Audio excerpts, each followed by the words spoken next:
C'est un immense plaisir, vraiment un immense plaisir de vous voir si nombreux rassemblés aujourd'hui dans le grand amphithéâtre de l'UNESCO pour un événement exceptionnel. Présence d'une icône mondiale de la protection animale. C'est un événement que l'UNESCO organise en partenariat avec le Jane Goodall Institute France, que vous pouvez applaudir d'ailleurs chaleureusement.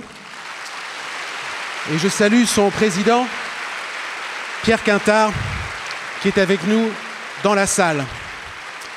Grâce à vous aujourd'hui, plus que jamais, l'UNESCO est bien la maison de l'éducation, des sciences et de la culture. Et je vous demande d'accueillir très chaleureusement la directrice générale de l'UNESCO, Audrey Azoulay, et Dr Jane Goodall.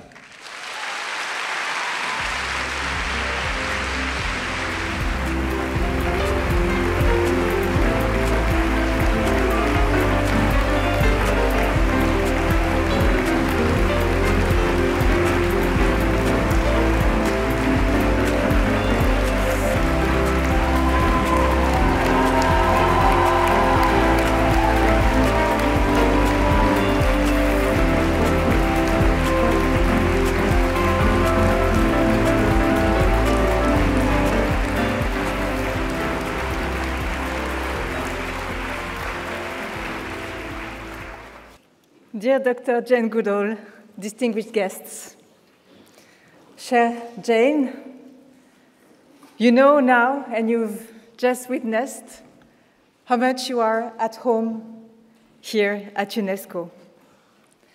I had the immense honor and privilege to welcome you here 6 years ago for a screening of a documentary about your extraordinary career. And it is an immense honor to welcome you again today in Paris at UNESCO's headquarters for this lecture, A Speech for History.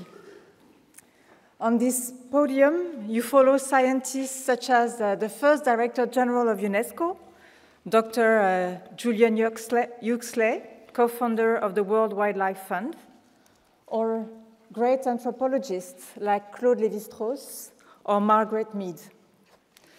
Like you, they built their message of peace on science of the highest caliber.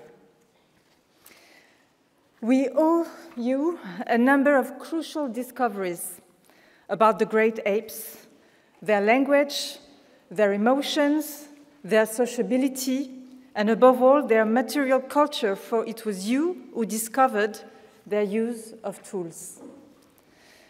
These discoveries were made over the course of a long observation period on the banks of Lake Tanganyika, which later, in 2018, became a UNESCO Biosphere Reserve.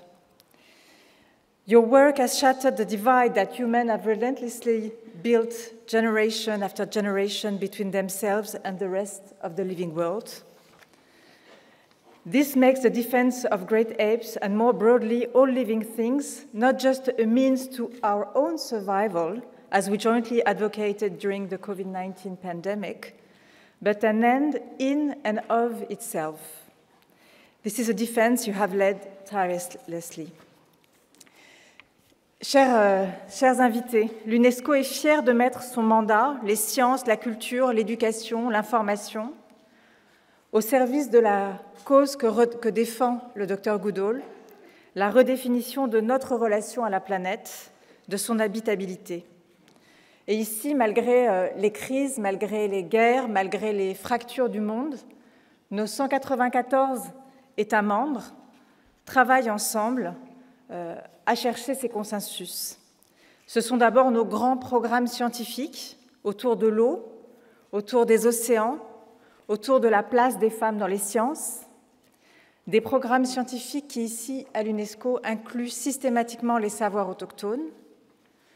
C'est aussi le savoir à une information qui soit juste, alors que les journalistes qui traitent de l'environnement sont souvent menacés. 44 d'entre eux l'ont même payé de leur vie au cours des 15 dernières années. Et j'aurai le plaisir d'annoncer avec le président Lula au G20 dans un mois une initiative de l'UNESCO à ce sujet. Et puis ce sont surtout, et c'est ce qui nous lie si profondément au Dr Goodall, les zones protégées par l'UNESCO, les sites du patrimoine mondial naturel, mais surtout les réserves de biosphère, où se réinvente cette relation entre l'homme et la nature. Un programme qui est né dans les années 70, dont vous avez été la marraine lorsque nous avons fêté les 50 ans, le 50e anniversaire. Non seulement parce que votre zone première d'observation des chimpanzés est devenue une réserve de l'UNESCO, mais parce que plus généralement, ces zones protègent les habitats, associent les populations locales pour qu'elles puissent avoir des emplois durables, en lien avec les scientifiques, en mobilisant les savoirs ancestraux. Et c'est ainsi que la nature reprend de la force. Et c'est ainsi, par exemple, que les grands singes peuvent être respectés, qu'un équilibre peut être retrouvé. Et je pense au succès que nous avons connu, notamment pour la population de gorilles des montagnes, qui, dans ces zones, les populations ont repris une croissance après des années de danger critique. Mieux connaître, mieux protéger, mais aussi mieux éduquer, c'est le troisième pilier de l'action de l'UNESCO, mais je le sais aussi de l'Institut Jane Goodall, pour inclure dans les programmes scolaires une éducation sur les enjeux du climat, de la biodiversité, de notre relation à la nature et d'avoir une vision plus complète de nos impacts, des choix que nous faisons tous les jours.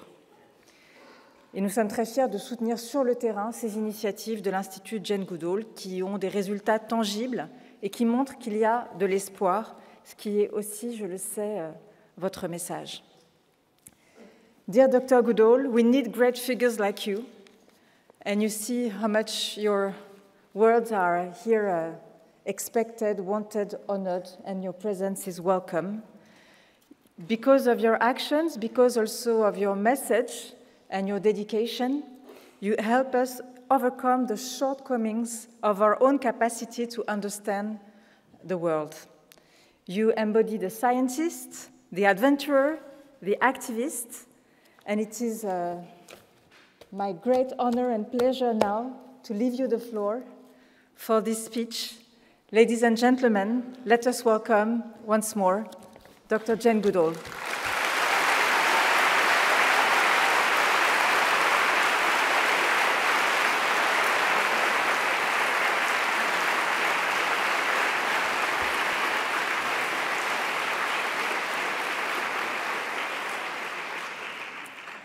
Well, good afternoon, everybody, and thank you for the most amazing welcome.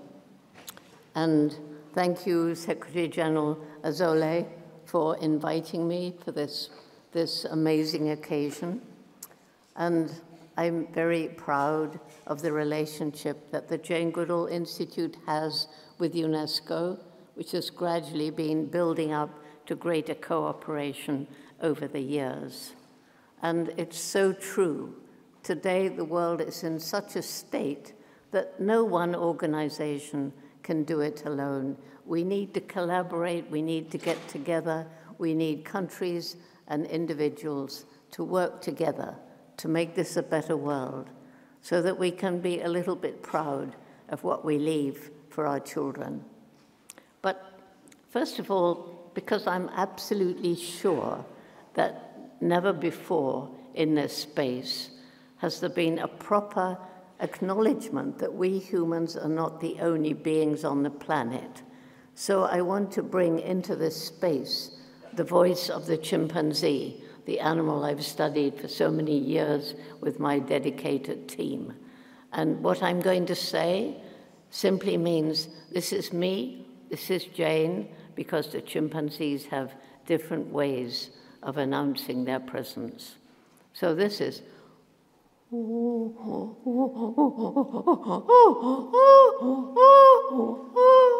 it's a distance call. It's very appropriate for you guys up in the balcony. So to start with, the Jane Goodall Institute, let me just quickly explain, because some people don't understand what a global institute we have become since it began in 1977. There are 25 chapters of the Jane Goodall Institute around the world. There is a global Jane Goodall Institute which collates and make sure that the different chapters are abiding by the mission of the Jane Goodall Institute. Our program for young people, Roots and Shoots, is in 74 countries and growing all the time. And finally, because I want to be sure that this complicated organization will continue and continue to grow after I'm gone, and I am 90, so I don't know how many more years left I have, but then there is a Jane Goodall Legacy Foundation so that we can build up an endowment. And there are a number of Jane Goodall representatives here today. There's, of course, a big JGI in France, and we have the chairman, Pierre, here somewhere down in the front. And we have representatives, yes, where are you?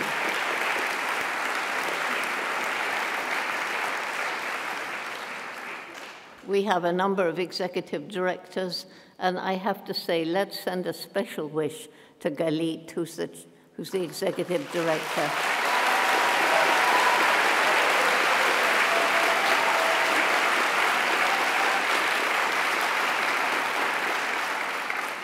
She's just so sad that she can't be here because unfortunately she broke her foot yesterday and has to have surgery.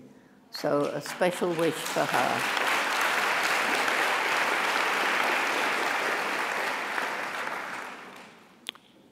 Well, having said that, I want to pay, first of all, very special thanks to the person who's really enabled me to be who I am, and to some extent enable me to do what I've done.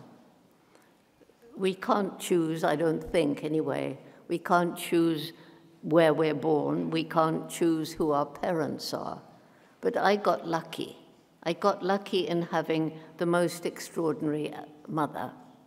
I was born loving animals, all kinds of animals, and she was just so supportive.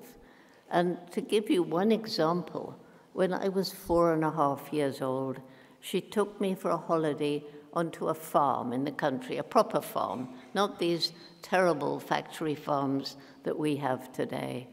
And so I met, for the first time, cows and pigs out in the fields, and I was given a job to collect the hens' eggs. And the hens pecked around in the farmyard, but at night, they slept in these little wooden hen houses to keep them safe from foxes. So my job was to go and collect the eggs. So I'd go around these little hen houses, and if there was an egg, I would put it in my basket.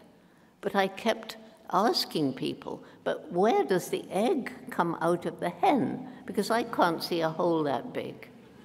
And nobody told me. So one day, and I remember this really well, I saw a hen, she was brown, and she was going into one of these hen houses. And I must have thought, she's going to lay an egg. So I crawled after her. Big mistake, squawks of fear, she flew out. But now I'm on the path of discovery. I'm going to jolly well find out how this egg comes out. So I waited in an empty hen house. And I waited for 4 hours. For a child of 4, some of you are parents, that's a lot of patience. And so my mother was about to call the police. Nobody knew where I was. And then she sees this excited little girl rushing towards the house because I had seen how a hen lays an egg and where the egg comes out. And I don't know who was more excited, me or the hen. Buck, buck, buck, buck, buck, buck. Buck, buck, buck, buck, buck, buck. You know that. Anyway, so she sat down to hear this wonderful story of how a hen lays an egg. And I tell that story because isn't that the making of a little scientist? Curiosity, asking questions, not getting the right answer, deciding to find out for yourself, making a mistake, not giving up, and learning patience. It was all there. And a different kind of mother might have crushed that early scientific curiosity, and I might not have done what I've done. So she went on supporting me through my childhood. From the age of 5, World War II was raging. Television hadn't been invented back then. And so I was learning by being out in the garden. It was my grandmother's garden. We went there when war broke out. And you may be interested to know, since I'm in France, my father wanted me to grow up speaking French. So he rented a house in Le Touquet. And I was supposed to grow up learning French, but we'd only been there 3 months when war broke out. So we had to leave. And Mum, my sister, and I went to stay with my mother's mother in Bournemouth in England. So I don't speak French because in 3 months a child of 5 doesn't really learn a language. Sorry about that. So out in this big garden, I watched the squirrels and the birds and the insects. And because there was no television, it was books, and I loved books. Books came from the library. We had very little money, but I used to save up my pennies, pocket money, and spend Saturday afternoon crawling about in this little old second-hand bookshop. And on this occasion, I had just enough money to buy a very small second-hand book called Tarzan of the Apes. You know Tarzan from television and from movies, but I learned about Tarzan from the book. And of course, I fell passionately in love with this glorious Lord of the Jungle. And what did he do? He married the wrong Jane.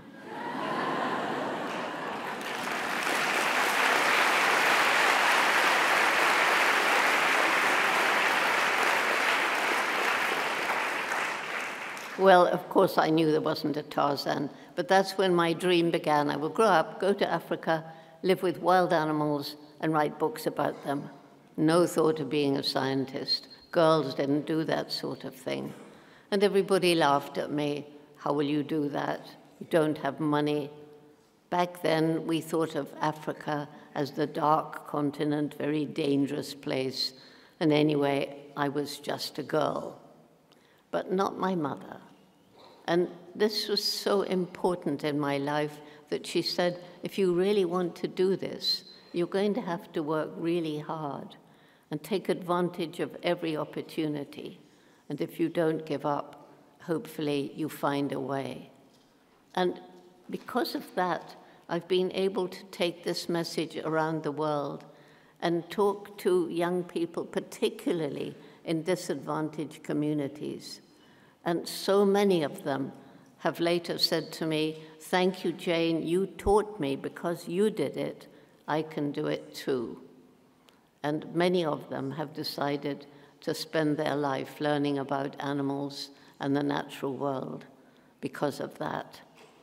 So there I am, 10 years old, growing up, no money for university, had to get a job, because I say we had little money.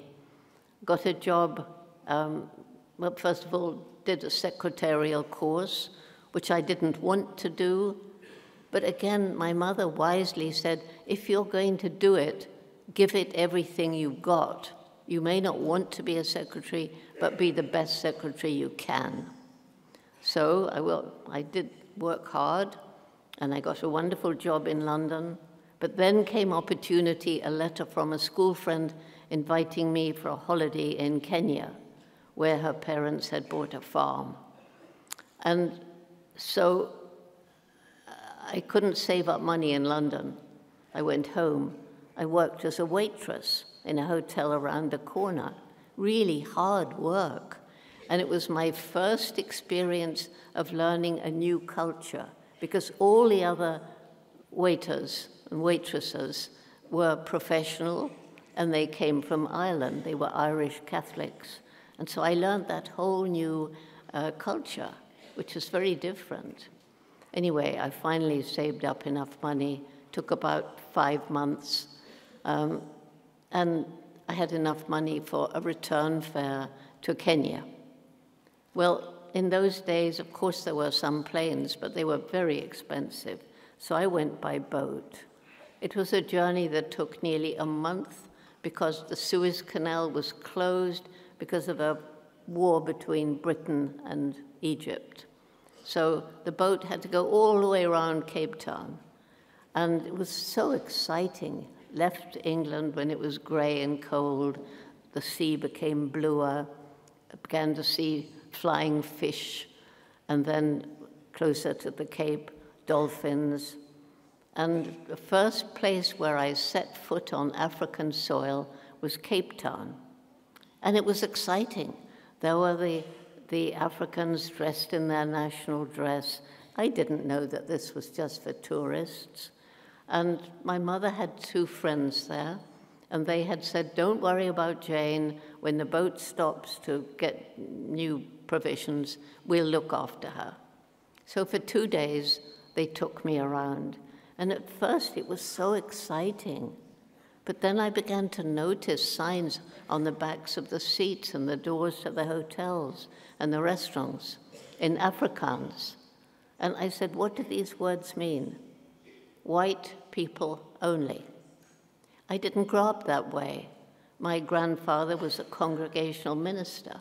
We judged people by who they were as human beings, not by anything else. So I became very uneasy. It was the height of apartheid in South Africa, and I was very glad to leave. Arriving in Kenya, it was different. Kenya was on the very brink of independence from British colonial rule. Stayed with my friend.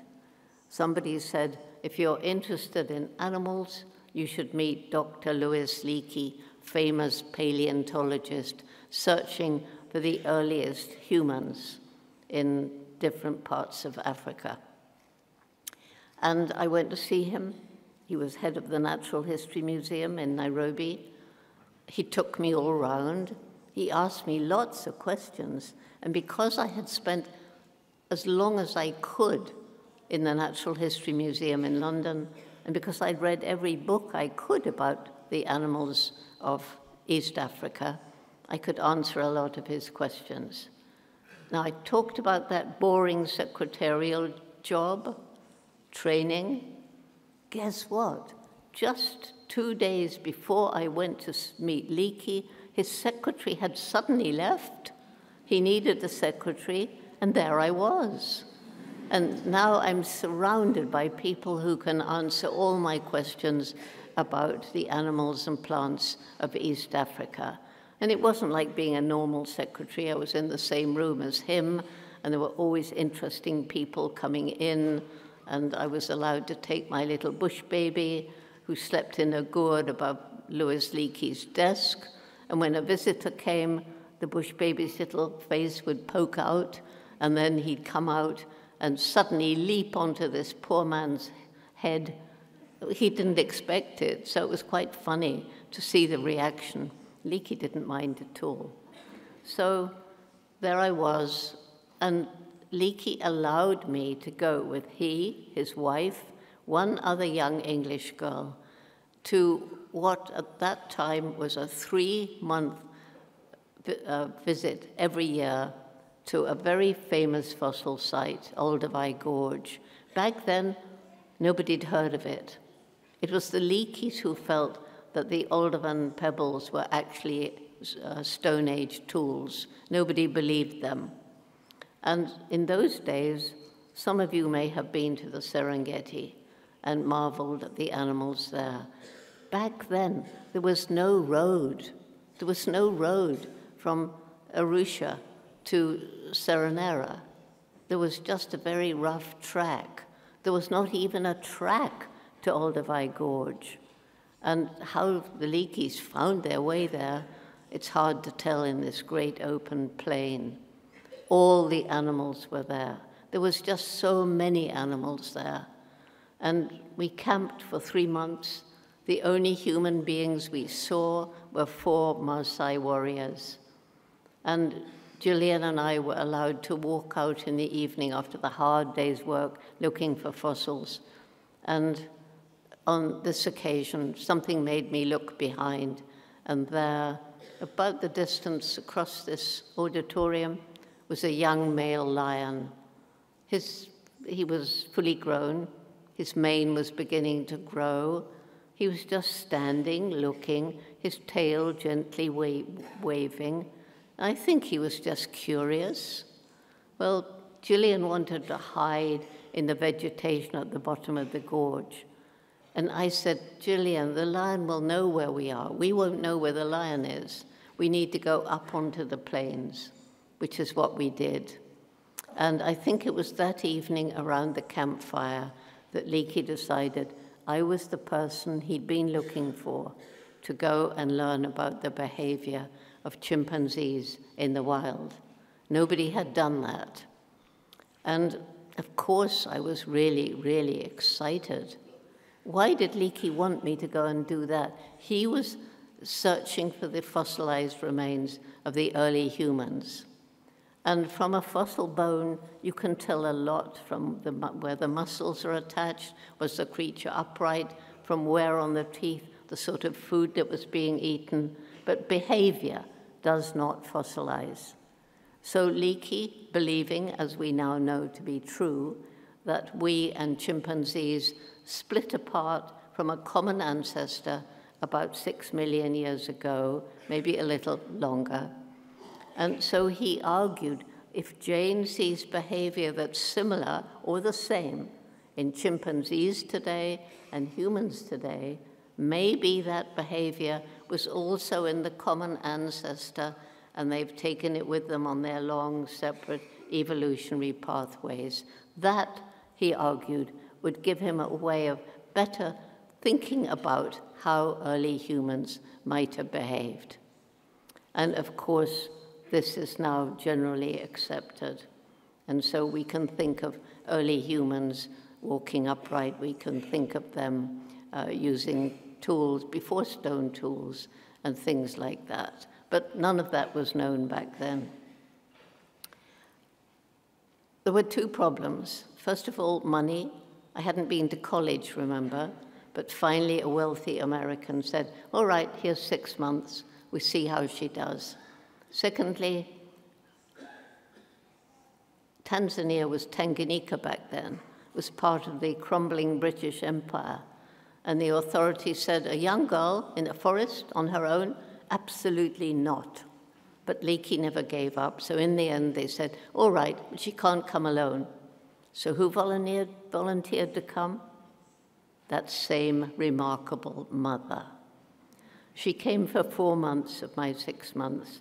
After that, the authorities probably thought I was crazy, but seemed to be okay. But the great thing that she did during those 4 months that she was there, first of all, she boosted my morale. I was getting really depressed because as soon as the chimps saw me, they vanished into the undergrowth. They're very shy. And I only had money for 6 months. And after 4 months, there was still only one chimpanzee who was beginning to lose his fear of me. But my mother would say, but Jane, you're learning much more than you think. You found that peak, and with your binoculars, you see that chimpanzees sometimes travel alone, sometimes a mother with her children, sometimes a group of mothers, sometimes a group of males kind of hanging out together. And she said, you're learning how they make nests up in the trees at night. You're learning the kind of foods they eat and the kind of calls they make. So it was really sad that she left just 2 weeks before the breakthrough observation that everybody knows about now, that chimpanzees can use and make tools. And it was that first chimp who began to lose his fear, who I named David Greybeard because he had the lovely white hair on his chin. And I saw him picking grass stems and using them to fish termites from their burrows and pulling the grass out and eating the insects off with his lips and picking leafy twigs. And to use those as tools, he had to carefully strip the leaves and side branches. At that time, science believed humans, and only humans, could use and make tools. And so it was a very exciting observation. And it was that observation that enabled Leakey to get money for me to carry on when the 4 months ended. He got money from the National Geographic Society. So I could then relax. I knew that I had more time. I'd always known if I had time, I could gain the trust of the chimpanzees. And because of David, his calm presence, he was a born leader. He wasn't the top-ranking male, but he was gentle. And when the young ones were frightened, they would run to him for reassurance.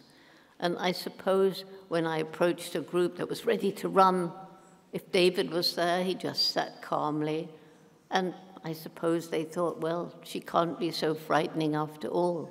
And gradually, I was able to get closer. And gradually, I was able to identify each one as an individual. And I got to know David's best friend, Goliath, the top-ranking male, and some of the other males like William and Mr. Wurzel. And I got to know the top-ranking female, old Flo and her family, and Passion and Melissa, and all the rest. And what was so striking was how like us they are. So in their gestures and postures of communication, they kiss, embrace, hold hands, pat one another, beg for food. And the mothers, the relationship with her family, strong bonds that can last through life, as we know today, because the research is still going on. It's in its 64th year. But back then, of course, I didn't know, but the bonds between mother and offspring were very obvious. Friendships between particularly two males will form very strong friendships and support each other in any dispute. And then you get two males competing for dominance, and they do compete for dominance, some of them. And they'll stand upright, and their hair will bristle, and they'll swagger, and they may raise a fist. Does that remind you of some human male politicians? I think so. And I didn't mention any names. Anyway, so it was a bit of a shock to find out that, like us, chimpanzees have their dark side. They can be violent, they can be brutal, they can kill. There are conflicts between neighboring communities. A community is about 50 individuals. And during those inter-community interactions where males will seemingly hunt individuals from the neighboring group, and if they come across one, male or female will attack them so brutally that they die of their wounds. And this shocked me, because I thought that chimps were like us, but nicer. And it's even more shocking to realize that because of this aggression, it made them seem even more like us. But at the same time, just as we have a compassionate, loving, and altruistic side to our nature, so too do they. And I was learning more and more about that as well. After about 2 years, I was told by Leakey that I had to go to get a degree, that there was no time for an undergraduate degree, that he got me a place in Cambridge University in England to do a PhD in animal behavior. So I was very nervous, and imagine how I felt when these learned professors told me I'd done everything wrong. Jane, you should have numbered the chimpanzees, your subjects, not given them names. You shouldn't talk about chimpanzees having personality. You shouldn't talk about them having minds capable of solving problems. And you absolutely cannot talk about them having emotions like happiness, sadness, fear, despair, and so on. Why? Those are unique to humans.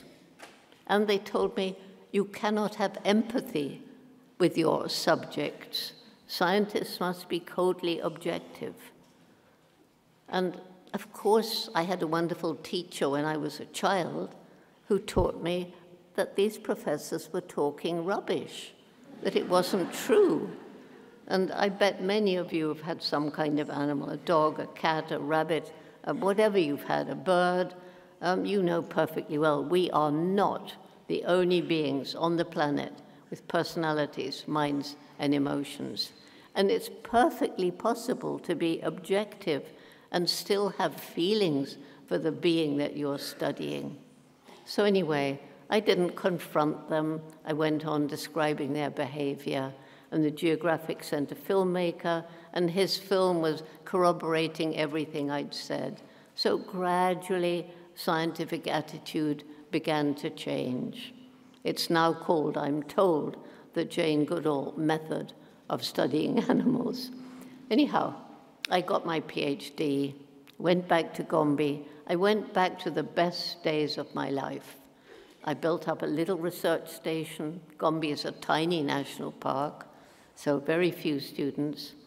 And I could spend hours not only learning about chimps in the forest, but learning about the forest ecosystem, this amazing mixture of animal and plant species, all interdependent and forming the forest ecosystem. When I'm out in these forests, I feel a very strong spiritual connection to the natural world. And so why did I leave? Why did I start traveling around the world, giving talks to people to raise awareness and also, of course, to raise money? But why did I leave Gombe? I could have stayed. I could still be there. But I went to a conference. I helped to start it, and that was in 1986, the middle of the 1980s.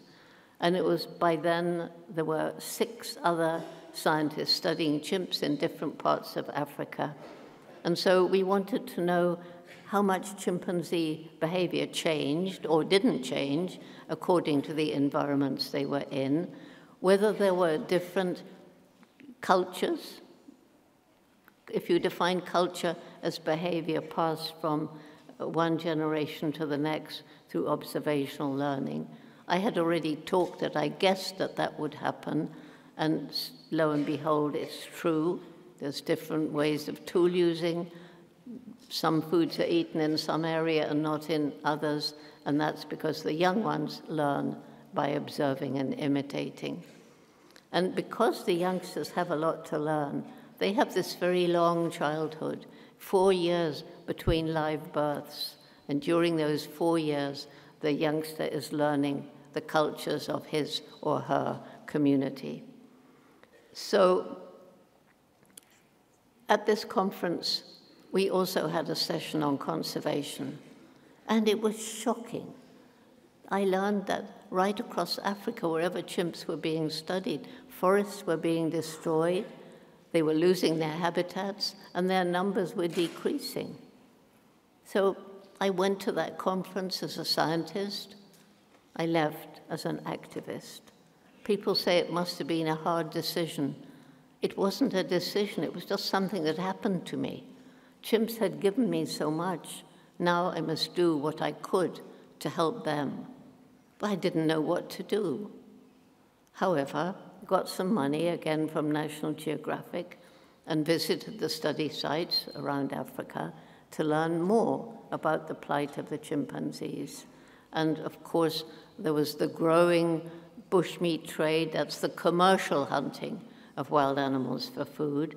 Hunters were setting snares to catch antelopes, bush pigs, and so on. And a chimpanzee can get a hand or a foot caught in the wire snare. And although they can break the wire, they can't get the snare off, and so will either lose a hand or a foot or die of gangrene. And then, in addition, of course, to habitat loss, mothers are shot so that babies can be stolen and trafficked around the world to be sold as pets or for some kind of entertainment, circuses and so on. And in addition, as the people moved further and further into the forest, they took with them human diseases. And chimpanzees are so like us, sharing 98.7% of our DNA, so they are able to catch our diseases, and this can have a devastating effect on a chimpanzee community.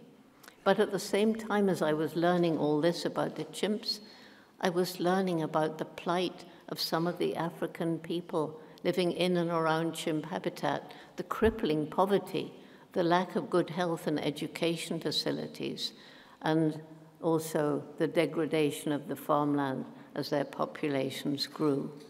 And it came to a head when I flew over the tiny Gombe National Park. In 1960, when I began, it was part of the equatorial forest belt that stretched from western East Africa right across to the West African coast. But when I flew over in the mid-1980s, to my horror, I looked over a little island of forest that was the national park, and all around the trees were gone, the hills were bare. More people living there than the land can support. Too poor to buy food from elsewhere. Their own farmlands now infertile and overused. Why were they cutting down the trees? Because they were struggling to survive and they had to try and get some money from charcoal or timber or clear land to grow more food to feed their families. And it hit me then, as I flew over that little Gombe, it hit me, if we can't find ways of helping these people make a living without destroying their environment, we can't save chimpanzees, forests, or anything else.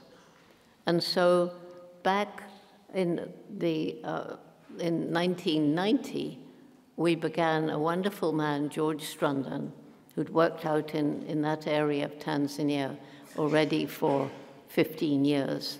He helped me start a program which is known now as the Takari method, a very holistic program it is.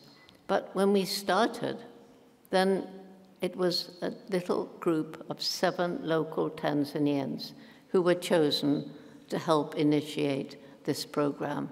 It was not a bunch of arrogant white people marching into a very poor African village and telling them what we were going to do to improve their lives. No, these 7 went into the 12 villages around Gombe and sat down and asked the people what JGI could do to help them. And that's where we began. Of course, they wanted more food, which meant restoring fertility to the overused land without agricultural chemicals, by the way. And they wanted better facilities for health and education, particularly for their children. And we worked with the local Tanzanian authorities to improve these. As they came to trust us, we introduced other programs, like water management programs, like finding as many scholarships as we could to give girls a chance of secondary education, because back then it was only the boys who were eligible for that. And then we introduced microfinance, and that was because my great friend Muhammad Yunus, for whom I'm so happy that finally he's now been freed from all these accusations of dishonesty, which I'm sure some of you must have read about. But anyway, he took me to Bangladesh, where he started the Grameen Bank. And I met women who, until he began this program of giving very, very small loans, which the banks wouldn't give, the normal banks. And I met these women, and they told me what it was like when they first had money in their own hands. And so we introduced this microfinance into the villages around Gombe, particularly for women, because unfortunately, although the men can get loans, they tend to drink the profit and then they can't pay back. But the women, of course, are much more eager to save it to feed their families and so on. So it's made a very, very big difference to the living conditions of people living around Gombe. And when I've talked to some of the people, and we have filmed some of the people, they feel if they take out a loan to start a small environmentally sustainable business and they pay it back then they're proud. It's theirs. They've done it themselves. That gives them the pride that's so important when you want to move forward in your life. And then if they wish, they can take out a larger loan. But when they tell me about the difference it's made, it really warms your heart. So also some tree planting as we moved into the villages out beyond Gombe. And so what began with these 12 villages then spread into 104 villages, covering most of the range of chimpanzees in Tanzania. And so as this program began to show real good results, and as the people's attitude to life and to us began to change, then we were able to bring in our conservation science program, thanks to Dr. Lillian Pintea and some of the local people at Gombe, introducing more modern technology, GIS, GPS, satellite imagery. And this meant that the local people could develop their land use management plans required by the government. It also meant that we could keep much better track of chimpanzee movements, and gradually other technologies were introduced. Today we use drones and camera traps and things of that sort. So this program has turned out to be really successful, and this Takari method is now in 6 other African countries where various Jane Goodall Institute programs are working to study chimpanzees. By this time, I'm beginning to travel around the world, raising awareness about the problems faced by chimps and people in Africa, and also, of course, raising money. Because the Takari program and carrying on the research at Gombe was obviously costing money. So as I was traveling around, back in the 90s, I was already meeting young people who were losing hope, way back then. And how shocking. Young people losing hope in high school and university. And 12 high school students came to see me in Dar es Salaam. They had different concerns. They were worried about what was happening in their world. Some of them were worried about the poaching in the national parks. Why wasn't the government doing more about it? They were worried about illegal dynamite fishing. They were worried, some of them, about the street children sniffing glue with no homes. Some were worried about the cruel treatment of stray dogs. And so they wanted me to fix those problems. And I said, I love Tanzania, but I'm not a Tanzanian. They went off to their 8 different schools. They gathered up other friends who felt the same as they did. We had a meeting of about 30 young people in 1991, and then the Jane Goodall Institute's youth program began. We called it Roots and Shoots, and that's based on, think of a big tree. I love trees. You think of a very big tree, it probably began from a little seed, and when it began to grow, you could pick it up and there'd be these little tiny roots and a little tiny shoot, and it would seem so weak and so insignificant. But it's what I call a magic. There's a magic, a life force so strong that those little roots, to reach the water, can work through rocks and eventually push them aside. And that little shoot, to reach the sunlight, can work through a brick wall and eventually knock it down.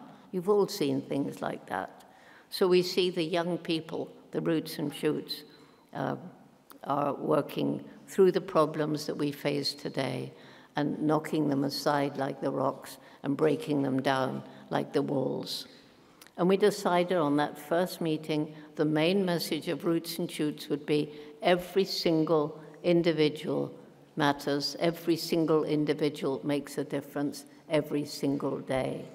Don't forget You are important because you make a difference. And when millions of people make the right decisions, this makes a huge impact around the world.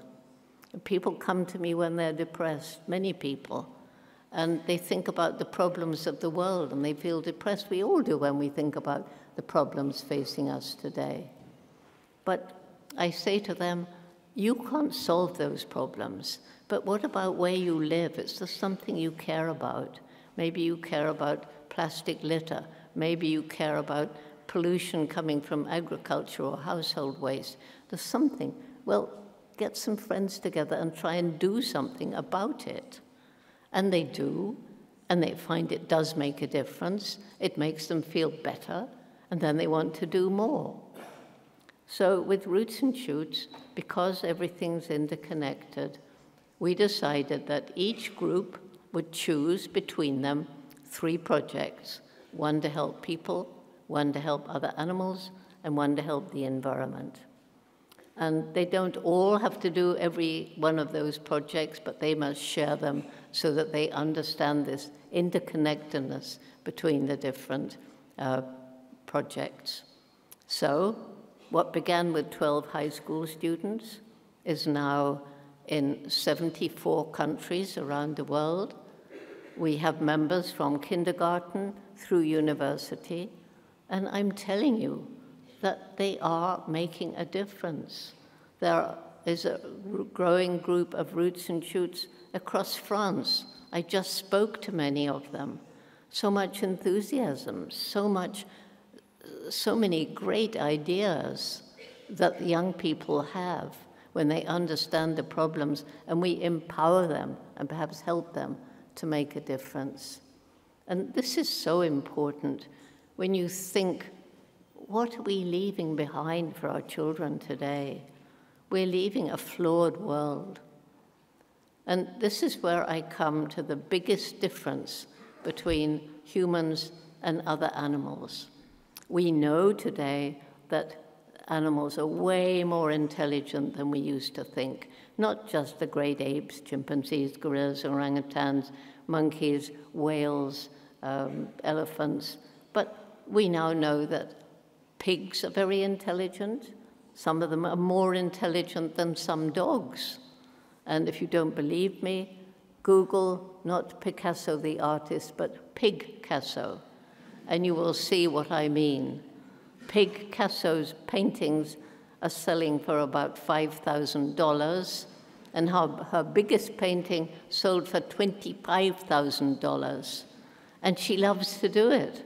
The person who rescued her from a factory farm is an artist, and she noticed this pig watching her.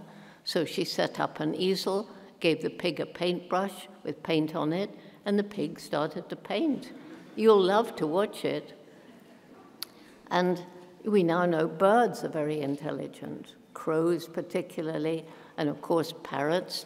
I know a parrot who knows 1,500 words, and a word is only counted in his vocabulary if he said it twice unprompted in the right context. And then it surely will surprise you to know you can teach goldfish.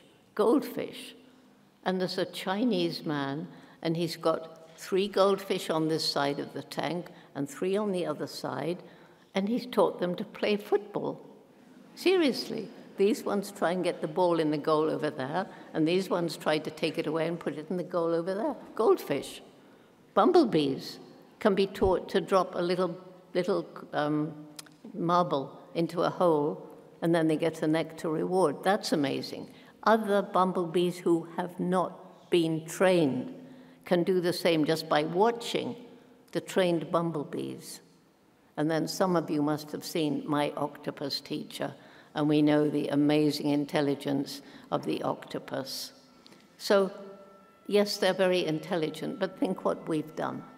We've sent a rocket up to Mars, little camera. We now know what the surface of Mars looks like. We've got the internet. And these are feats that no animal, however intelligent, could do. But we're not intelligent, are we? We've got this amazing intellect. But if we were intelligent, Homo sapiens, the wise creature. But we're not intelligent, because an intelligent creature would not be destroying its planet. It's our only home. And what have we done to it? If you think of the problems that we've created, we've got the warming globe, we've got loss of species, loss of biodiversity around the world, we've got pollution of air, water, and land, we've got industrial agriculture poisoning the soil with chemical pesticides, herbicides, and fungicides.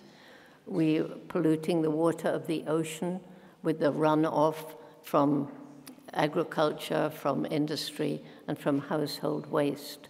We've got the terrible problem of plastic. All of us have plastic in our bodies. Plastic is everywhere. And we've got the problem of poverty, because living in poverty, people may destroy the environment to survive, as around Gombe. And if you're in an urban area, you're going to buy the cheapest junk food, which has probably been very harmful to the environment, just because you can't afford to buy the rest. On the other hand, we've got to do something to curtail unsustainable lifestyles. Some people have so much more than they need. And I feel this very much from growing up in World War II, when everything was rationed, when you didn't take any mouthful for granted. And that was a big benefit for me, because I don't live unsustainably, at least I try not to. I do fly when I'm traveling 300 days a year, because nobody yet has given me a magic carpet. But right now, I see, people are asking me, Jane, do you really have hope? And I know the problems that the world faces, but I do have hope. I see our human beings, we're as though at the mouth of a very long, very dark tunnel, and right at the end there's a little star, and that's hope. But it's no good sitting at the mouth of the tunnel and waiting for that star to come. No, we have to roll up our sleeves. We have to climb over, crawl around, crawl under all the problems that I've mentioned that lie between us and the star. And the good news, there are groups of people tackling each one of these problems that I've mentioned and those that I haven't.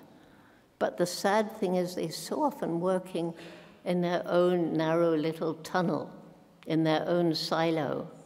And they may solve one problem, but they're not thinking holistically. And solving one problem may lead to another. And to give a very simple example, your group has managed to close down a coal mine. Yay! All that CO2 is no longer going up into the environment. But what about the people who've lost their jobs, falling into poverty, buying cheap, junky food, or even struggling worse to survive? There are groups of people training those whose industry has shut down into other ways of making a living. So if we'd thought holistically in the beginning, we'd work together. That's the answer for the future. No organization can do it alone. We need more collaboration, we need more partnerships, we need to think more holistically. And that's something I was talking to Audrey about earlier today. We need to collaborate to make the world a better place. And my reasons for hope, first of all, the young people, and I've talked about that, and it really is true that around the world they're making a huge, huge difference, and it's growing all the time. Secondly, there's the resilience of nature. If we give nature a chance, it will come back and again make beautiful places we've totally destroyed. If you fly over Gombe today, no more bare hills. The trees have come or are coming back, and with them the various animals, birds, insects, and so on. And animals on the very brink of extinction can be given another chance. I wrote a whole book about it, and it's still happening today. And then there's the human intellect. We are beginning to come to our senses and try to find ways of living in greater harmony with nature. Science coming up with renewable energy and so on. And we are beginning to think about our own environmental footsteps every day. What do we buy? Did it harm the environment? Was it cruel to animals? Is it cheap because of unfair wages? Then let's try and buy something more ethically produced. Will it cost a bit more? Almost certainly. But if it costs a bit more, you value it more and you waste less. Like I grew up in the war, we never wasted anything. And there are communities around the world that never waste anything. It's just in the affluent communities around the world that you see this terrible waste and these truly unsustainable lifestyles. So we're beginning to start thinking about that. And then there's what I call the indomitable human spirit, the people who tackle what seems impossible and won't give up, and so often succeed. There are people with terrific physical disabilities, and my goodness, do they inspire those around them? There's a man in Canada, and he was born with no arms and no legs. He has a little thing, I suppose, some kind of, I don't know, foot coming out of his thigh, and he's got tiny stumps of arms, and they're as thick as my wrist. He goes around the world on a skateboard. He hops up onto the sofa beside you, and you're looking into his face, and it's perhaps one of the most alive, intelligent faces I've ever looked into. That is the kind of indomitable spirit that surely will enable us to overcome the problems we face today. The last reason for hope is, I don't know if it's a reason for hope. You can think about it. But one of the worst things that we're facing today is war. Not just the two big wars, Ukraine and Russia, and Gaza and Israel, but conflicts around Africa, growing unrest around the world. And it's this dark side of chimpanzees which also we share with them. I lived through World War II, and there was a time when it was inevitable that we would be defeated by the Germans. All of Europe had been defeated or capitulated. Germany had a mighty air force, army, and navy. Britain was not prepared for war, not at all. We had just a little bit of barbed wire around the coast. But we had Winston Churchill, a flawed man, but the perfect leader for times of war, because he roused the British spirit. And he made this famous speech where he said, "We will never be defeated. We will defeat them on the beaches, in the roads, in the lanes, in the woods." And he turned aside to a friend and said, "We'll fight them with the ends of broken bottles because that's all we've got." So he managed to bring in the United States, and we won the war. So there is hope for people living in war. There is hope because our young people, Roots and Shoots, we try to bring them together from different parts of the world. And as they get together as young people, these differences between nations fade away. And we find that coming from countries at war, the young people become friends. And the young people are realizing they're much more important than the color of your skin or your language or your culture or maybe even your religion, is the fact we're all human beings.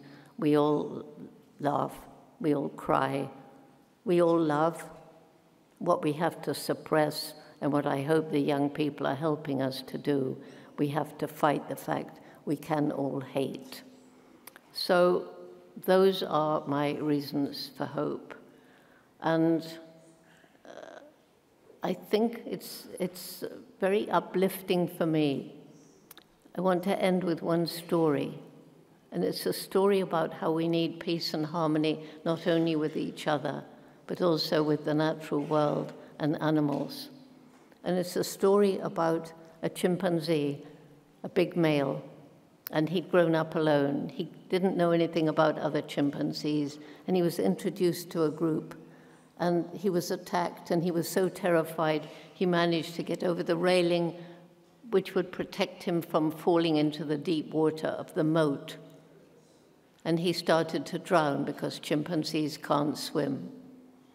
And one of the men, one of the visitors, jumped in, and he managed to grab this large male chimp, and he pushed him up onto the bank of the enclosure, and then turned to go back to his very worried family.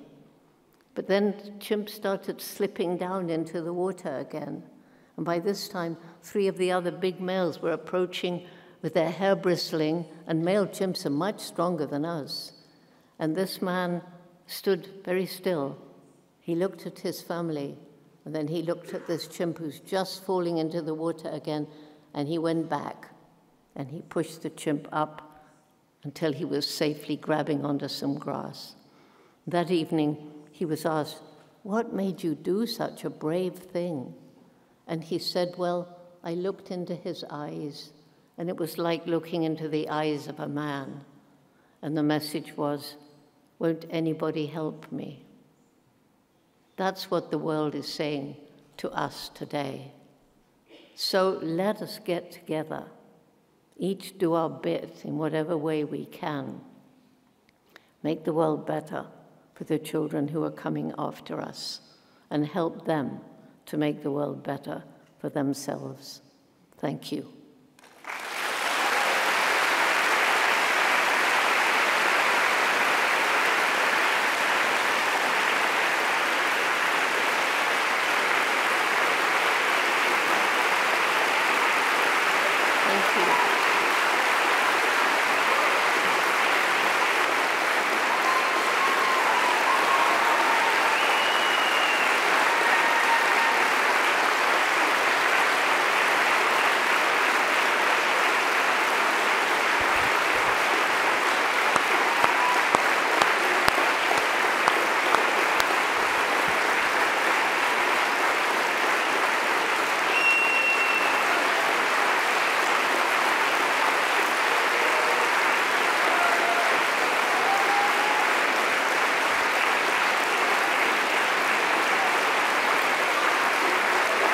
Thank you.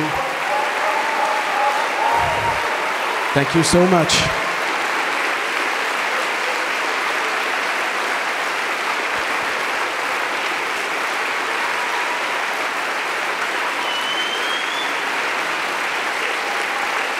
I told you before, Dr. Jane Goodall, we know at UNESCO to make great welcome.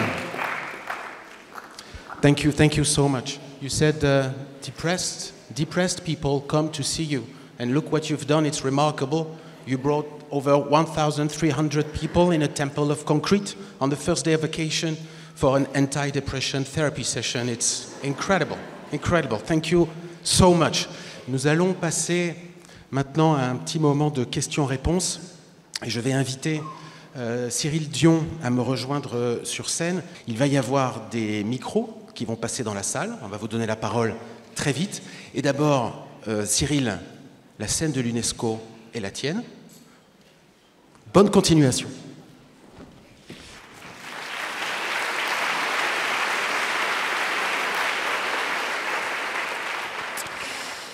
Bonjour tout le monde.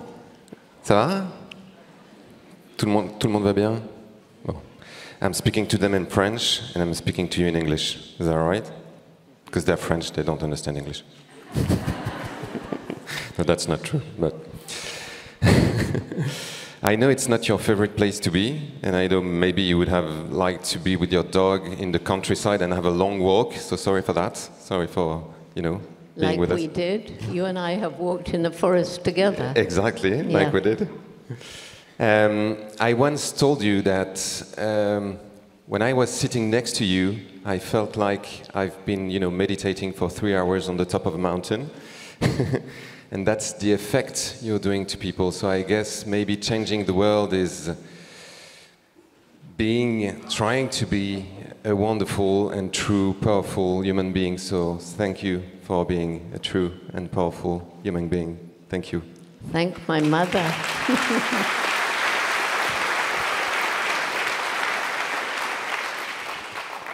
I heard you say many times that your mission on Earth is to give hope to people. And I guess every one of us is trying to find a meaning to his life and a purpose.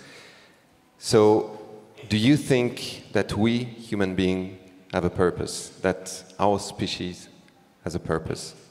I think individual people have a purpose. I'm not sure about humanity as a whole, what purpose it could have. But, I mean, you know, it started off as just part of the natural world, just another creature, and look what's happened to us. We're just taking everything over.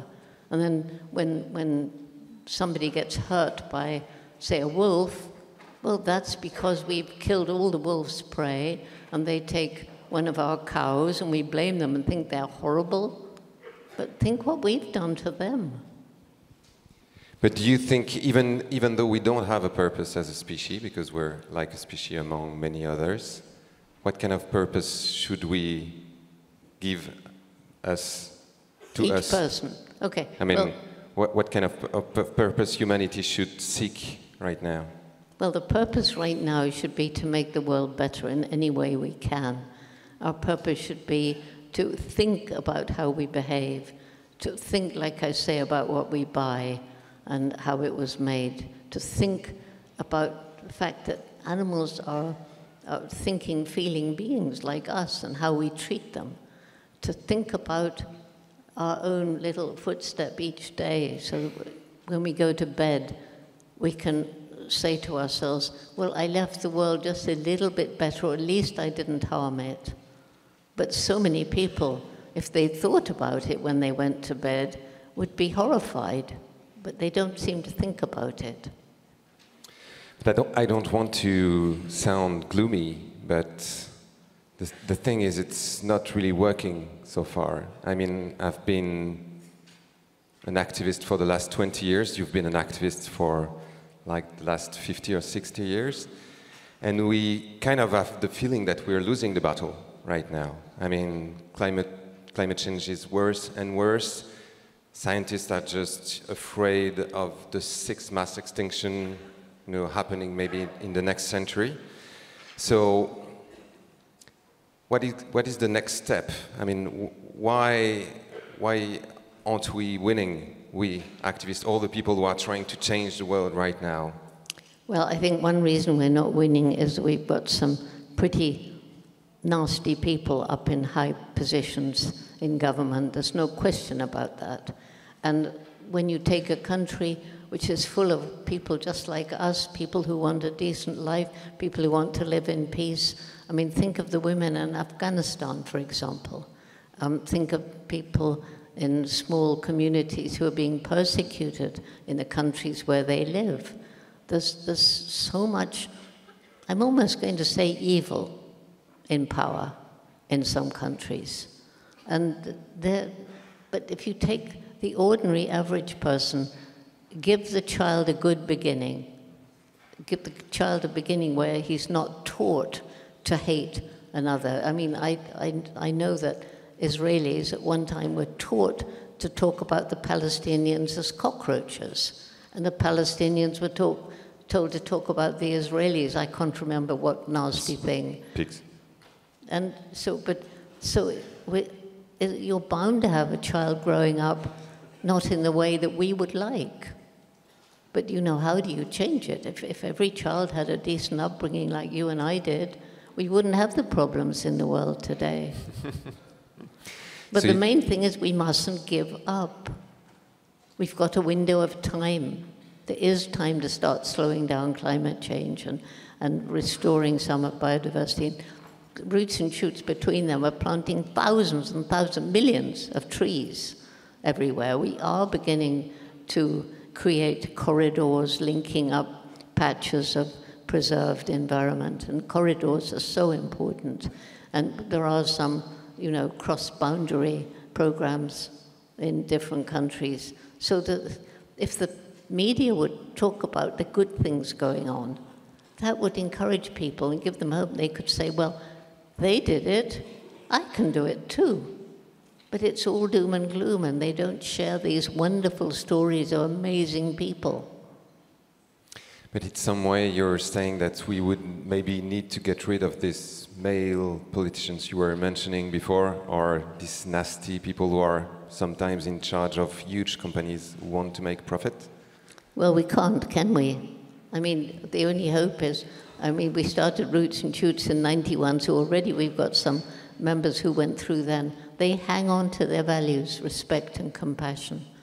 And so they're going to replace, I don't know if we have time, but they will replace, the leaders will become better. That's why the last years of my life I'm fighting to grow Roots and Shoots further and further and further, because they are the future. Ça y est, j'ai posé toutes mes questions.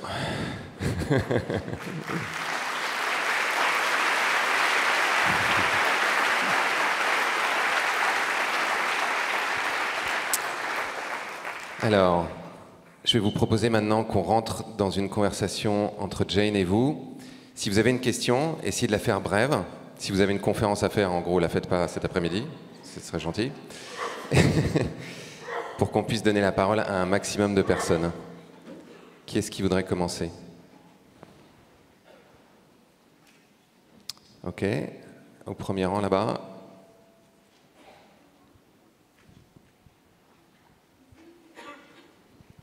My name is Jochen Wermuth from Berlin. Thank you very much for the wonderful, inspiring speech.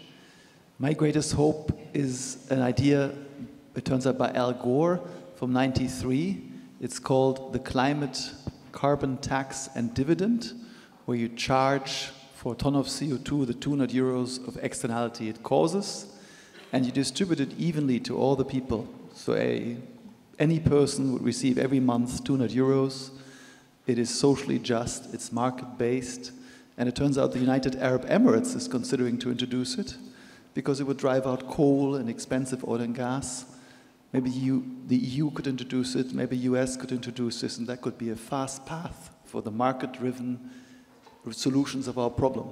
The basic idea is we should cause for the damages, you should pay for it, and it should be socially just. What do you think we could do to make this carbon tax and dividend happen? Thank you. Well, carbon credits, carbon tax, the way Costa Rica did it, they persuaded the city to pay a little bit of extra money for clean water, clean air, that could then be paid to the farmers to save the forest trees rather than cut them down to get money. So people living in poverty, it's really important they get some money to protect the environment. That's why carefully controlled tourism is a good thing, because it brings revenue in so that people don't have to shoot all the animals. They can save them to bring money in to the government and to the local people. But carbon credits right now, I think, are very useful to start the ball rolling. But in the long run, it just encourages those using fossil fuel to go on. They can use it, but they'll pay something. It's kind of a greenwashing thing. We have used it in Gombe. We've used the Red Plus program, but we're moving away from it through microfinance and tourism.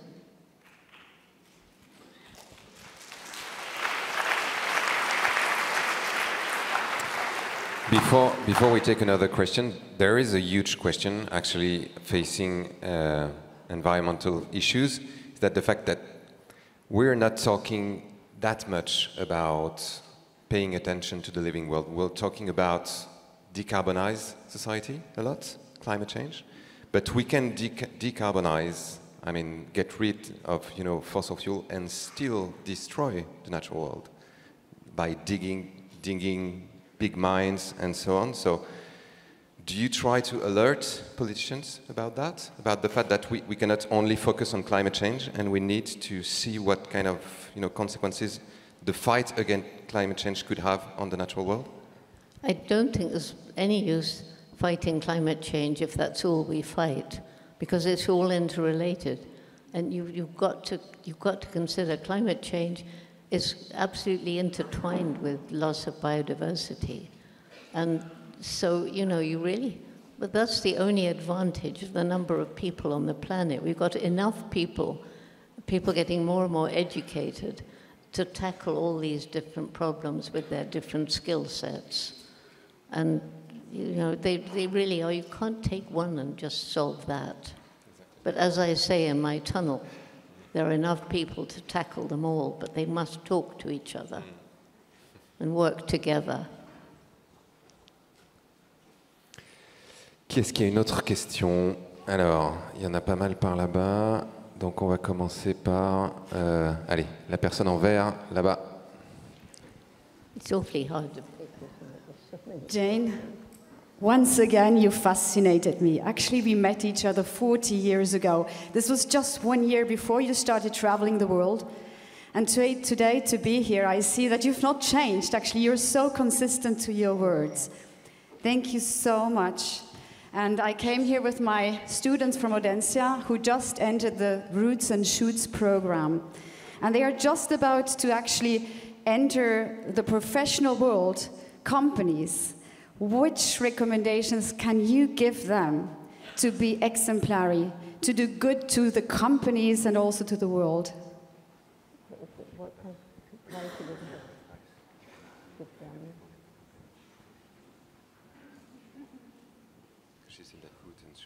Yeah, well, that's kind of rather a broad question because it depends on the company.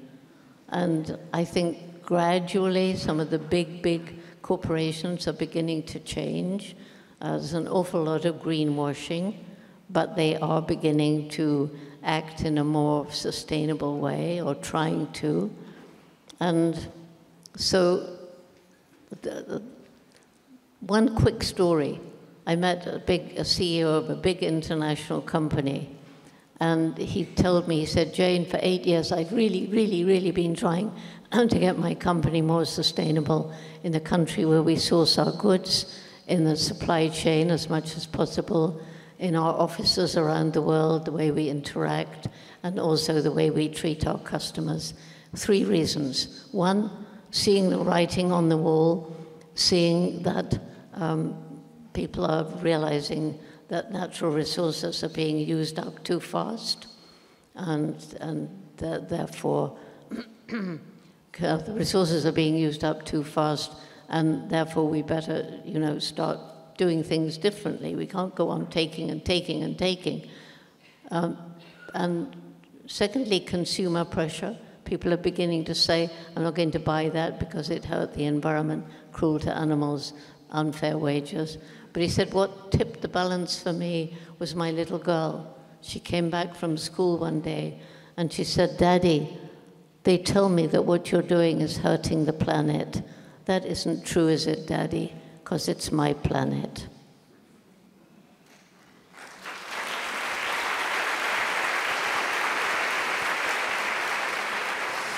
Alors, relevez vos mains. Là-bas, la personne en blanc.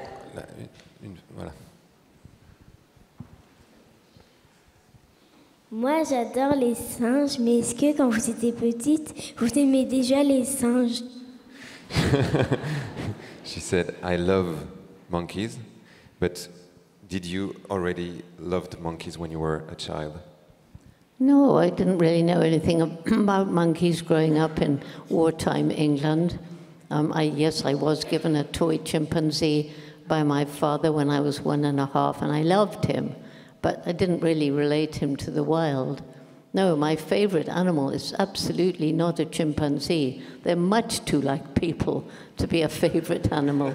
In fact, I actually think of them as beings, like us, some nice, some nasty. No, my favorite animal, without any question, is a dog.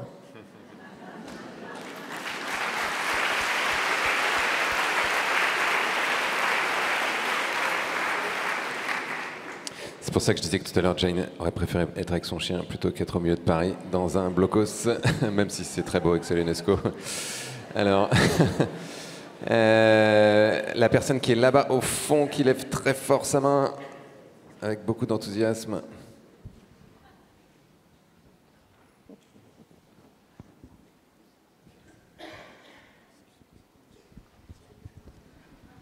Ah bah elle s'est fait piquer le micro. Merci. First, congratulations. Second, a short question. I'm interested in animal psychiatry. And my question is, did you observe in nature chimpanzees with mental disorder as autism, schizophrenia, paranoia, or bipolar trouble? Thank you.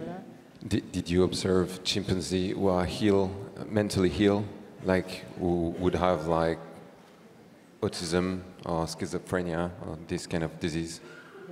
Chimpanzees. Did you observe chimpanzees who have those diseases? Who are mentally ill? Well, not really. There was one chimpanzee, orangutan, I think, in captivity, who was diagnosed with Down's disease. But in the wild, I think chimpanzees with severe mental disease probably wouldn't survive infancy. So. Alors, l'autre personne qui était sur le même rang, ouais, allez. Hello, Jane.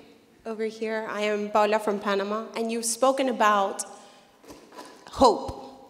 And you've been blessed with patience from a little age to hide 4 hours to see chickens. But how can you tell people to have more continuity? Because sometimes it's easy to be hopeful at some point, but to maintain it and keep the action going is where usually people lose strength. What would you suggest? Thank you. So how to give them hope when? She said it's easy to have hope, like at a precise moment, but how can you keep on having hope on the long term and to be determined? Yeah, well, I am 90. How do I? And I try to say that, I keep on having hope, because if we lose hope, we become apathetic. We do nothing. And apathy will be the doom of us. And if you don't have hope and you become depressed and then you do nothing. So encouraging people to have hope, and yes, it'll go up and down, and sometimes it's very hard to feel hopeful. And the worst for me, as I've said, is these wars. But, we've got all these children we're bringing into the world. And even, let's just say that it's no good, that the world is going to be destroyed. Wouldn't you rather live believing that what you're doing at least is making life better for everybody around you and yourself than just giving up and falling into apathy and doing nothing? So I keep up my hope because I'm an obstinate kind of person. I'm pig-headed, and I'm not going to give up. And I will believe perhaps there will be a miracle. We can't tell, can we? And, with all these young people growing up to be active, passionate citizens, it's a huge reason for hope. And all these projects that are so incredible, this big corridor across Europe, what's it called? Where they're rewilding it. And it involves how many countries? 4 or 5 or something. There's so much good going on. Put it together. Let the media give stories of doom and gloom, yes, but let them also report more on the amazing things that are happening.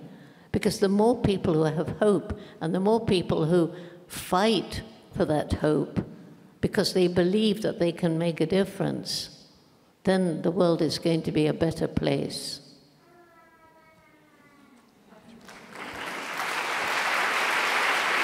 You've been talking all day. Alors, j'ai pas fait le milieu pour l'instant. Ah oui, en haut. Bah oui, vous êtes plein. Bah qu'est-ce que vous faites là? Alors. Alors, bah évidemment, mais je suis myope aussi, alors vous faites pas d'efforts non plus. Là, il y a un petit garçon, je crois, avec une écharpe tricolore, qui est derrière un pupitre. D'ailleurs, cette scène est un peu bizarre, hein, mais... Bonjour, j'ai une question. Je suis au conseil municipal des jeunes du Vésinet. Comment vous avez réussi à savoir l'émotion des gorilles et des chimpanzés? Well, can you tell when somebody is happy? They're smiling, they look happy. A little baby chimp, a young infant chimp, when they're happy, they'll turn somersaults and they'll twiddle round and round. They'll play together and laugh, just like us. There really isn't any difference. When they're depressed, they'll just sit, they just don't interact with others. We have had one young one die of grief. His mother died, and he just refused to eat, and he curled up, and he looked huddled, and he rocked like this. He was clearly depressed. You can certainly tell when they're angry. They bristle their hair, and they make their lips into a furious face. You certainly know when they're frightened. Easy. How many more questions? As many. Okay, as many. Allez, là-haut. Bonjour, je suis Juliette, je suis enseignante à l'IAE de Saint-Étienne, c'est une école de management de l'université. Je suis maman d'un petit garçon de 9 ans. Ma question repose sur nos enfants qui représentent les nouvelles générations et le conseil que vous pourriez donner à notre gouvernement, à notre ministère, sur ce qu'on devrait faire au niveau de la petite enfance, de l'enfance, pour les éduquer au vivant. Est-ce que, selon vous, il faudrait imposer des programmes à l'école? Est-ce qu'il faudrait faire plus? J'aimerais vraiment avoir votre avis sur ce sujet. Well, from what I gather, do we need to teach about the environment at school? That was it?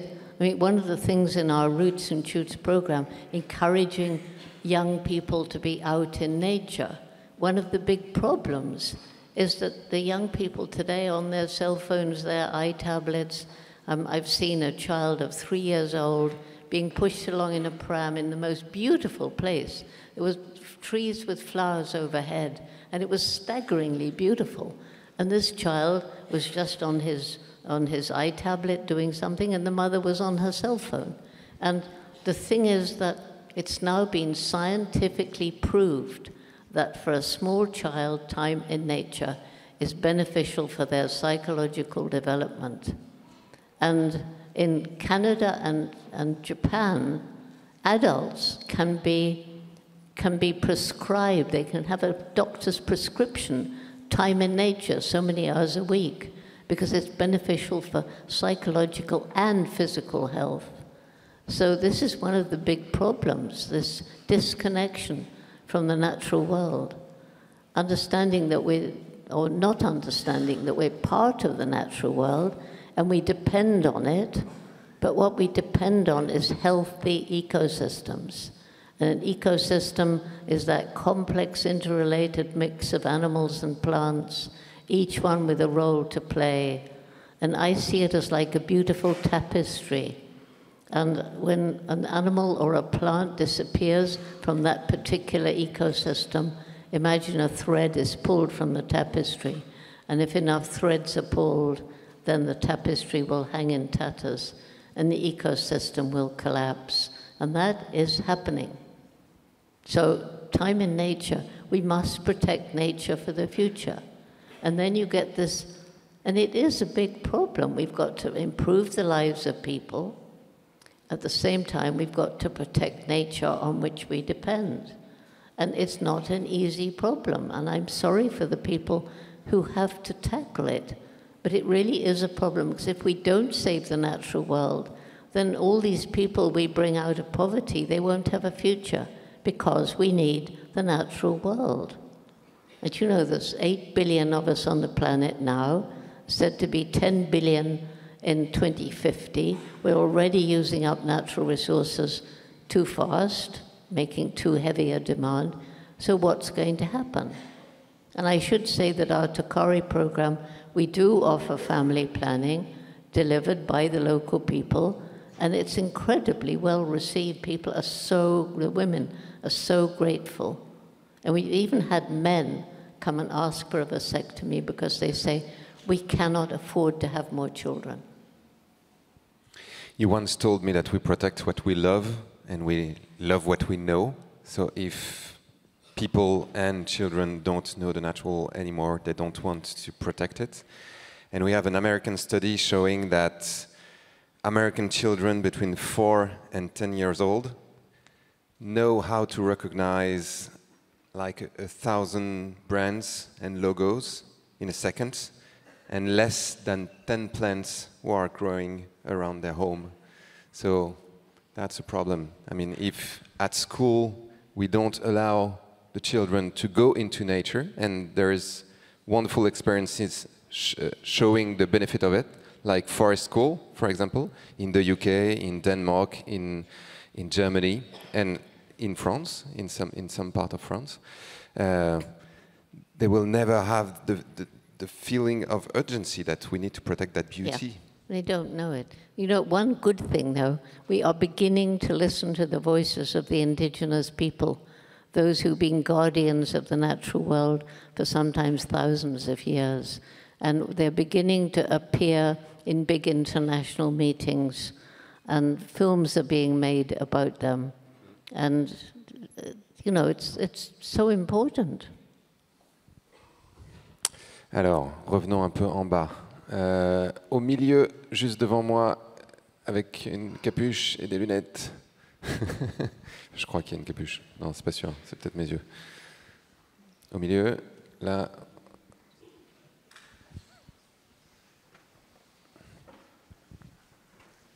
Non, c'était des cheveux.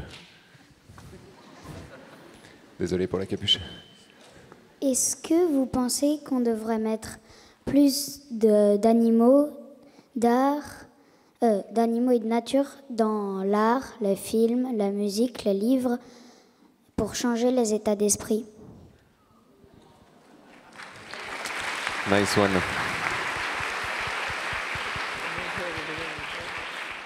Did you get it? I didn't get the beginning. Do you think we would need to have more animals in literature, movies, to change people's mindset?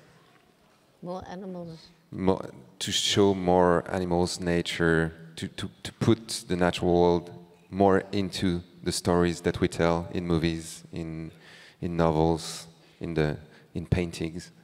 Yes, well, I think, you know, Roots and Shoots isn't only about, you know, Roots and Shoots is very much about art, dance, music, singing, having fun. Having fun is tremendously important, and so we need children to understand animals.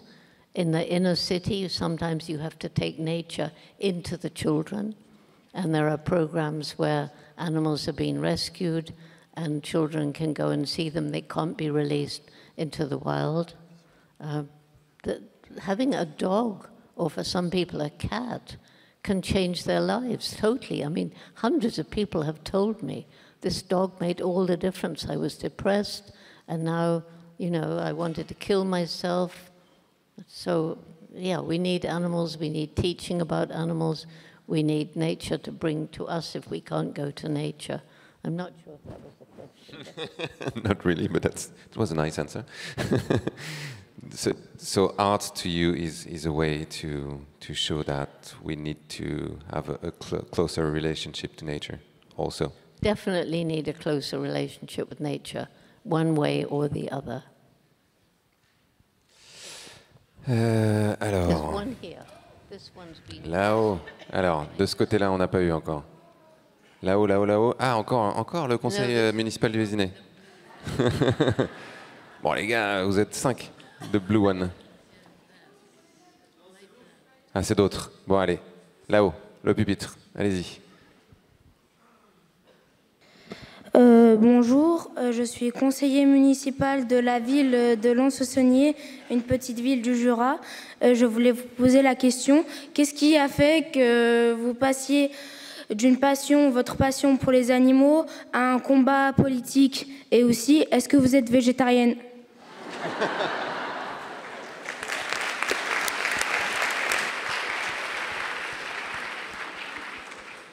I did not move from my passion for animals. If I want to save animals, I need to interact with politicians and big business.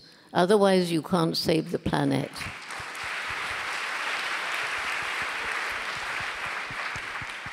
I was a vegetarian for many years. When I learned about the treatment of dairy cows and laying hens and the horrible cruelty, I became a vegan.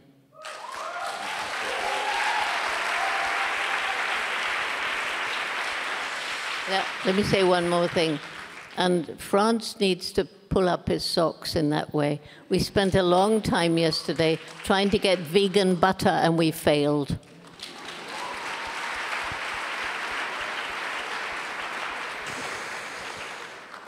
Alors, pardon? Encore plus? Une seule? Très bien. Okay, this man over there. My name is Max. Thank you so much for the inspiring speech, Jane. We're in Paris, the capital of France. Next year will have been 10 years since the world adopted the treaty, Paris Agreement. How realistic do you think it is for humanity, for mankind, to stay within the limits of global warming 1.5 degrees Celsius? I'm not expecting a simplistic answer, obviously, but what will be your intake on this? And what does humanity have to do if we are to abide by this goal? Thank you. Well, I'm not the one to say whether or not we can reach the goal. But all I can do is say the things we need to do. And that is to stop using oil and gas, to stop relying on eating cows for food because they produce so much methane, to refuse to buy food that's made from industrial agriculture, which right now means most people would starve because there isn't yet enough permaculture and things like that. So, you know, you sometimes have to buy food that's been made. But there is a move today to move back to small family farms. That's happening all around the world. And, you know, that's what we should try to encourage, that kind of thing. We, you know, there's things beyond our control, like as the permafrost melts, you get methane gas pouring into the environment. I don't know that we can do much about that. Can you think of any other things that we should be doing? I mean, thinking about, you know, not wasting electricity and trying to go to renewable energy, but your batteries are using lithium and countries are being dug up to get the lithium. And I met somebody the other day and they said, we are working on an alternative to lithium. Yeah. No, in a general way, we need to reduce our consumption of material and energy in every field, but we also need to get organized, as we were talking about before, to change the people who are in power, because that's also one of the main problems we have. I mean, we have people who don't want the change to happen. I mean, we know, for example, that many fossil fuel companies have spent billions of dollars in the past decades to, you know, to create a doubt about the reality of climate change and to prevent the states to take action. So we also need to organize ourselves and to be millions to replace those people and to replace them in the companies and in the governments, to have massive decisions who are going to give a new direction to people, because most of the things we're doing in our day-to-day life are influenced by the laws, by the things that we find in the supermarkets, by the way the city are organized. So we also need those things to change. Yeah, we you know, one of the things, I think I already said it, that our Roots and Shoots groups are planting millions of trees. And there's the Trillion Tree Project that big corporations are deciding that they will join in. There's a problem in that in so many cases, the wrong species of tree is being planted. It's no good just sticking it in the ground and then leaving it because it may die. So you have to take care of it.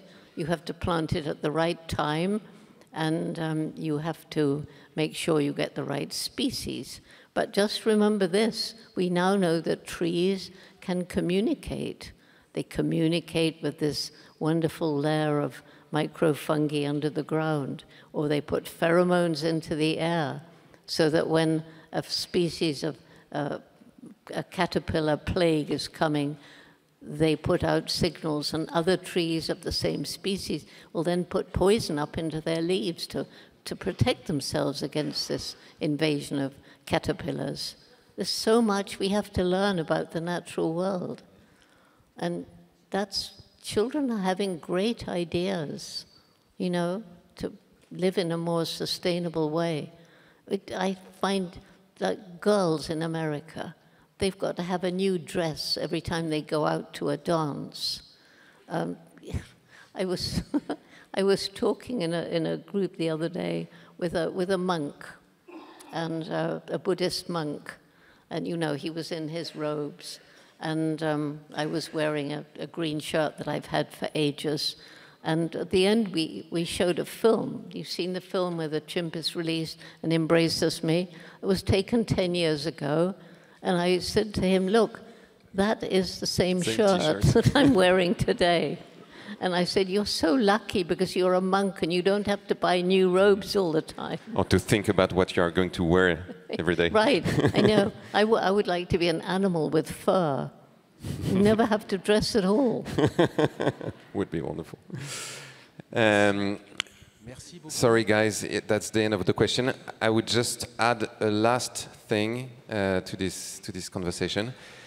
I think we can thank Jane a lot, and before you do, I think the best way to thank Jane is to roll up our sleeves and to do whatever we can to change this world. I mean, too many times we're thanking people like Jane. Oh, thank you for what you're doing for us.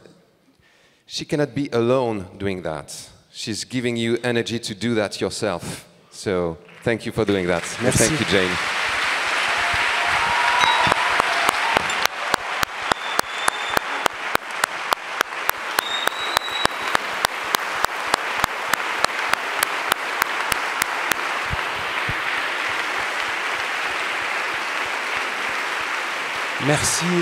Merci infiniment.